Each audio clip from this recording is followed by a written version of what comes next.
What the four men at table 7 never understood, not when they arrived, not during the hour they sat there, not even as they were pulling on their jackets to leave, was that every booth along the east wall of the Carver Road Diner had been occupied since 6:30 that evening by men who had been watching them for the better part of 60 minutes.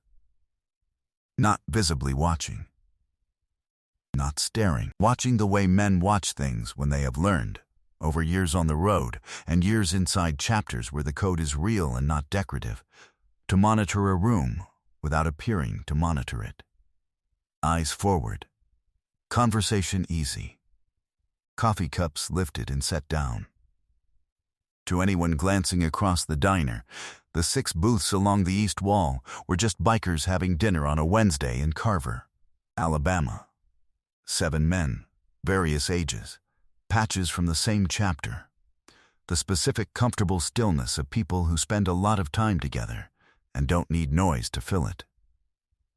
They had been watching table 7 since the first time the old waitress flinched. None of them moved. Not yet. But the watching had changed the moment she flinched, the way the air in a room changes before a storm that has not yet announced itself. It all started 2 hours earlier, when a 67-year-old woman named Loretta Mae Voss tied on her apron, picked up her order pad, and walked out of the kitchen to start the dinner shift she had been starting at the Carver Road Diner 6 nights a week for the past 22 years. What happened before the end of that shift would close itself around table 7 like weather. The Carver Road Diner sat at the junction of routes 9 and 43 at the south end of Carver, which was the kind of small Alabama town that had been shedding things for 30 years. The textile plant first, then the hardware store on Main, then the 2 younger generations who found the shedding too hard to watch and left for places that were growing instead of shrinking. What remained was a town that had learned to hold on to what it had, and what it had included the diner, which had been feeding the people of Carver since 1959 and which showed every decade of that in the best possible way. The counter ran the length of the east side. The booths ran the south and west walls. The floor was black and white tile with the grout worn to the color of the road outside. The kitchen pass-through had a bell that the cook, a man named Dwight who had worked there for 19 years, rang with a specific rhythm depending on his mood. 1 ring for ready, 2 rings for hurry up, 3 rings for something had gone wrong in a manageable way. The smell was coffee, and the specific warmth of food that has been made the same way for 60 years and intends to keep being made that way. The jukebox in the corner had Merle Haggard and Patsy Cline and Waylon Jennings, and was not going to be updated. And on Wednesday evenings, it ran through its cue twice, while the dinner crowd ate, and nobody objected. On this particular Wednesday, the dinner crowd included, along the east wall, 7 members of the Copperhead MC, Carver chapter, men who had ridden in from various points around Talladega County for their regular Wednesday meeting at the VFW Hall 2 blocks north, and who had come to the diner afterward the way they came every Wednesday. Because the coffee was good, and because Loretta Mae Voss had been refilling their cups since before half of them had their patches, and because some habits, once they are the right habits, do not require justification. Reed Calloway sat in the first booth, back to the wall, eyes on the room. He was 52 years old, chapter president, a man with a quality of attention that had been noted over the years by people who had been on the receiving end of it. He had a face built for weather and a voice built for spaces where voices needed to carry without being raised. He had been coming to the Carver Road Diner on Wednesday evenings for 18 years and had never once left Loretta Voss's section without leaving 20% plus whatever felt right on top of that. The 6 men with him were variations on the same theme, different ages, different histories, the same patches, the same easy quiet of people who had spent enough time together that the silences between them had content. They had arrived at 6:30. Table 7 had arrived at 6:45. Before we get to what happened in that diner, and you need to stay for every word of this, hit subscribe right now and drop your city in the comments. Wherever you're watching from tonight, I want to know. I read every single one. Now, back to Loretta, because what she didn't know when she walked out of that kitchen was that Table 7 had already decided what kind of evening they were going to have, and she was the one who was going to have to carry it. Loretta Mae Voss was 67 years old and had worked the dinner shift at the Carver Road Diner for 22 years, which meant she had worked there through 5 changes in ownership, 3 changes in menu, the year the air conditioning failed entirely and they ran box fans instead, the year Dwight's father died and he cooked without speaking for 6 weeks, and the year the plant closed and the dinner crowd thinned out by 1/3 overnight and then slowly, imperfectly, came back. She had worked through all of it with the particular steadiness of a woman who has decided that showing up is its own form of answer to whatever the world is currently presenting. She had a full name and used the full version of it on her order pad, Loretta Mae Voss, written in the corner in the same cursive she had used since the 8th grade. But everyone in Carver knew her as Loretta, and most of the regulars called her by it without thinking about it the way you say the name of a place that has always been there. She was 67, twice widowed, the second time 6 years ago, when a man named Gerald Voss, who had loved her steadily and without drama for 16 years, had died of a stroke on a Sunday morning in March, and she had taken 3 days and come back to work on the following Wednesday. Because the shift needed covering, and because she had learned by then that grief and work were not incompatible, which was not a lesson she had chosen to learn, but one she had been given and had made something of. She had a son in Huntsville who called twice a week. She had a granddaughter who was 8 years old and who had her grandmother's dark eyes and her late grandfather Gerald's stubborn streak, which Loretta considered the best possible combination. She kept a photograph of them behind the counter near the coffee station, next to the small ceramic rooster that Dwight had given her 14 Christmases ago as a joke about her early morning shifts, and that she had kept because it made her laugh every time she looked at it. She had a habit, one that the regulars knew well enough to time their coffee by, of memorizing orders. She did not write down what she already knew. When the Copperhead table came in on Wednesdays, she had their orders to Dwight before she reached the pass-through, because she had been taking those orders for 18 years, and because memorizing the people who came back was, for Loretta, both professional practice and a form of respect. She took care of people. That was the whole of it. She took care of people the way some people play an instrument. Not for an audience, not for the applause, but because it was what her hands knew how to do, and because the doing of it was its own reward. She deserved better than what Table 7 was about to bring her. The 4 men arrived at 6:45 and took Table 7 without waiting to be seated, which was the first thing. The thing that told Loretta what kind of table this was going to be before she reached them with her order pad. They were in their 30s, business casual in the way that reads as men who have come from somewhere else and have not yet calibrated themselves to the room they are in. They were loud in the way of men who believe their volume is a form of contribution. The largest one, who had taken the chair facing the room rather than a booth seat, a specific choice, a choice about how to occupy a space, had the unself-conscious confidence of a man who had found, in his experience so far, that rooms generally bent themselves to his presence, rather than requiring him to adjust to theirs. His name was Brandon Cale, and he worked in commercial insurance out of Tuscaloosa. And he was in Carver because his company had a client near the industrial park on Route 43. And he was at the Carver Road Diner because it was the first place he had seen with the lights on, and he was hungry and not particularly interested in where he was. He was not interested in Loretta either, not in the way that people become interested in the person serving them when they understand that the person serving them is a person. He was interested in the menu and in whatever his companions were saying, and in his phone, which he checked 4 times before Loretta reached the table. She took their drink orders.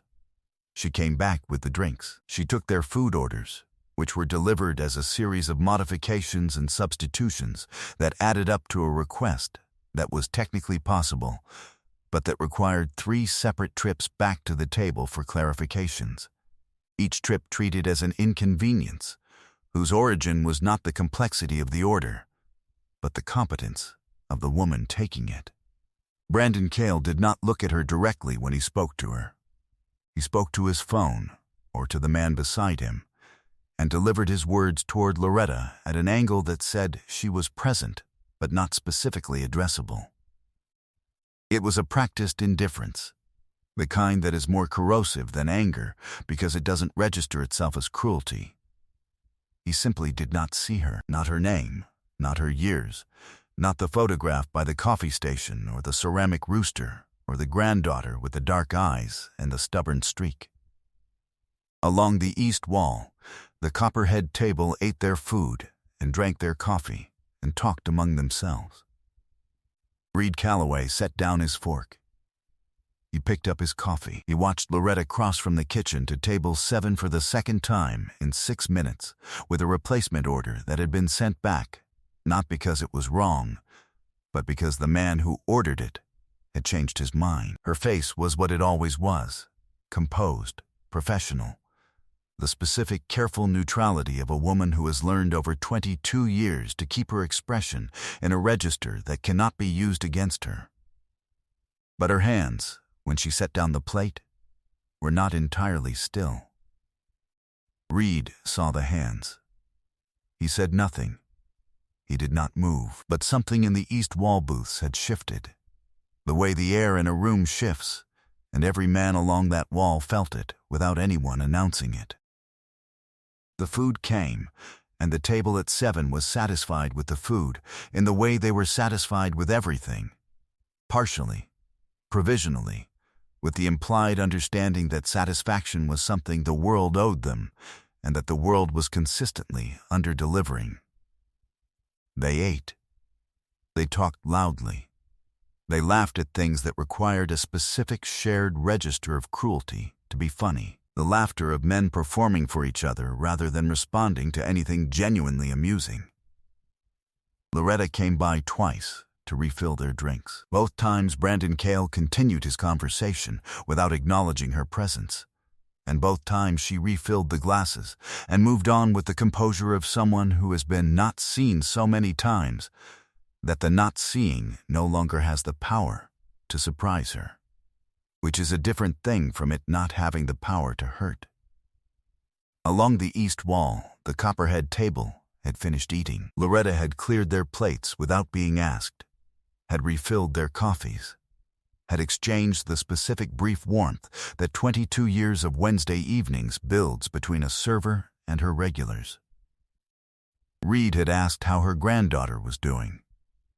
Loretta had said stubborn as ever, and smiled the smile that was not the professional smile, the one that came from somewhere else, and meant it. Then, she had gone back to the service station, and the east wall had gone back to its coffee, and table 7 had continued into its final act.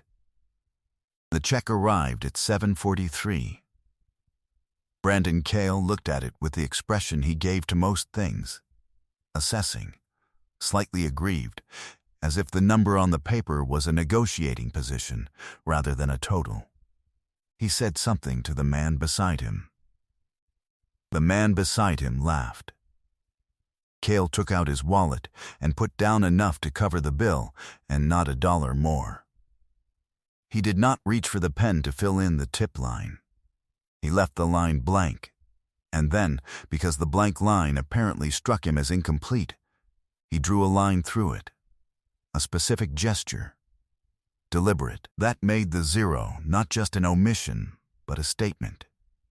He stood up. He reached for his jacket. He said, to the table generally, something about the service. The man beside him laughed again.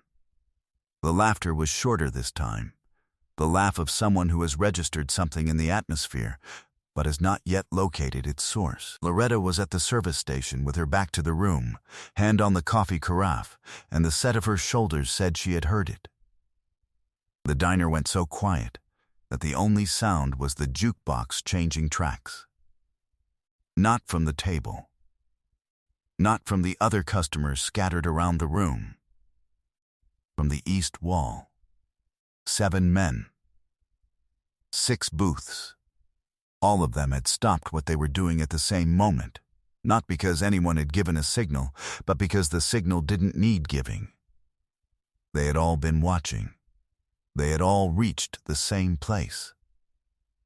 Brandon Cale felt the quiet before he understood what it was. He looked up. Every man along the east wall was looking at him. Not standing yet. Not moving. Just looking.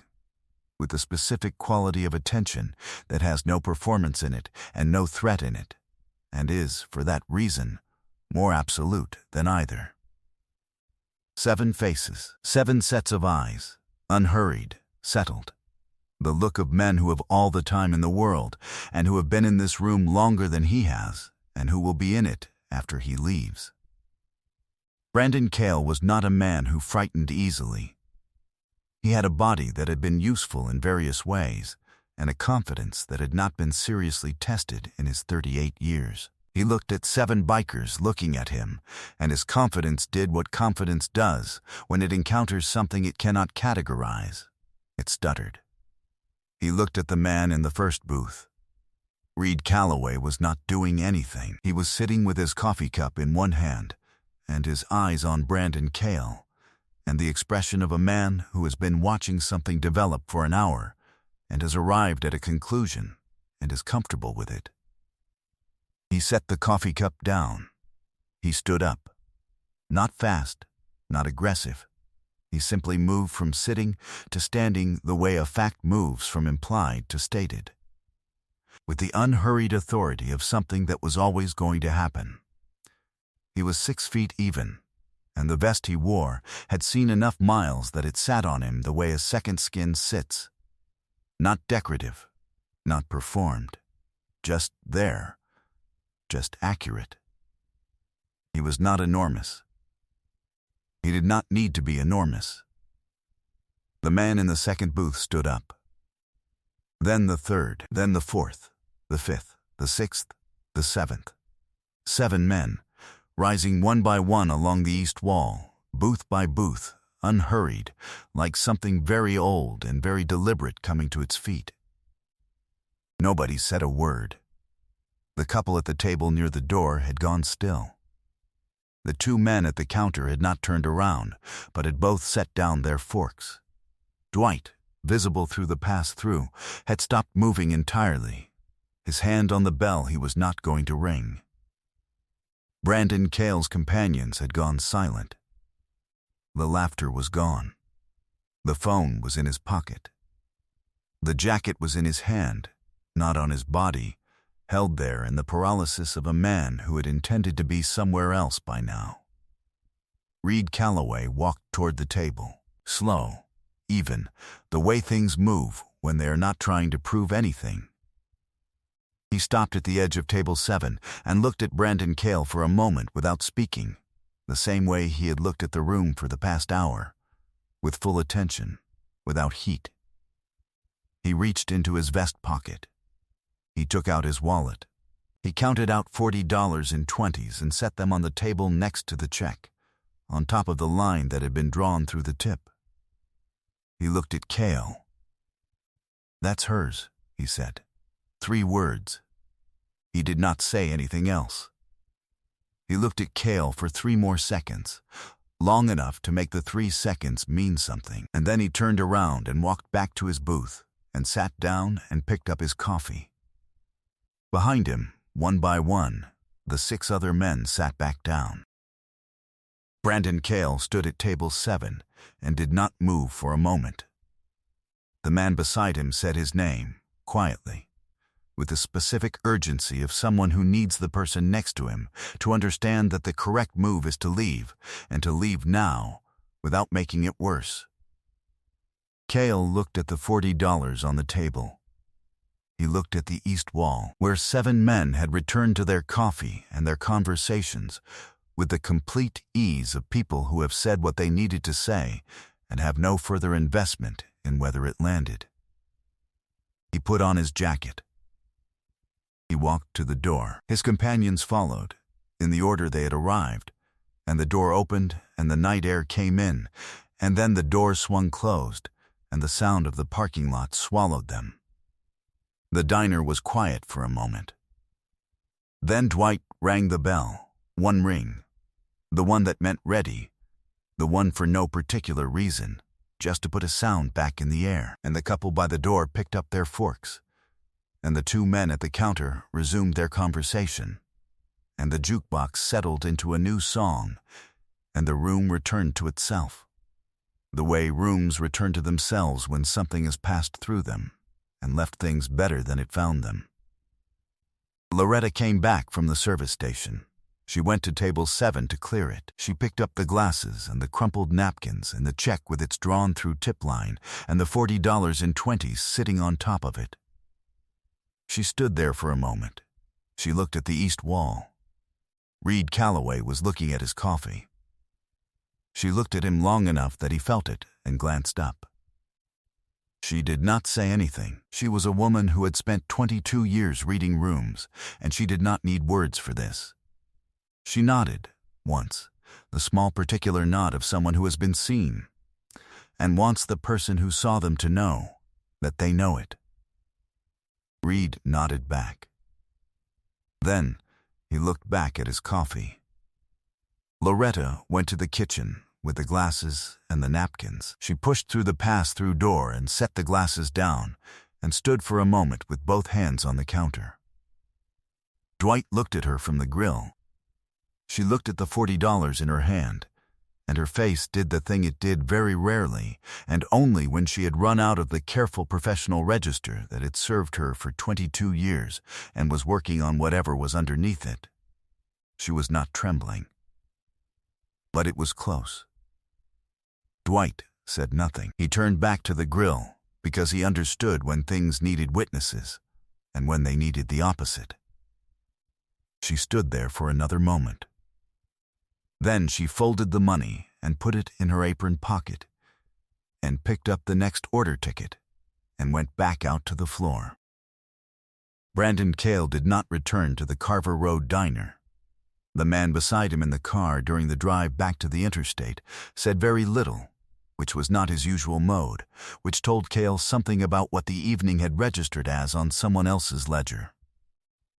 Loretta Voss worked the dinner shift the following Wednesday, and the Wednesday after that, and every Wednesday for the next 4 years, until she retired on a Tuesday in April, with a party at the diner that Dwight had organized, and that brought in more people than the fire code technically permitted. And that ran until 11 o'clock, when the last person finally went home. The Copperhead table was there. All 7 of them, plus 4 who had heard about it and driven in from as far as Anniston. Reed Calloway brought a card that had been signed by 31 names. Loretta read it at the counter and laughed at something Dwight had written inside it, and then folded it carefully and put it in her apron pocket the way she put things when she intended to keep them. The ceramic rooster stayed behind the counter near the coffee station. The photograph of her granddaughter stayed next to it, and the granddaughter in the photograph was 8 years old and would be 11 by the time the party happened.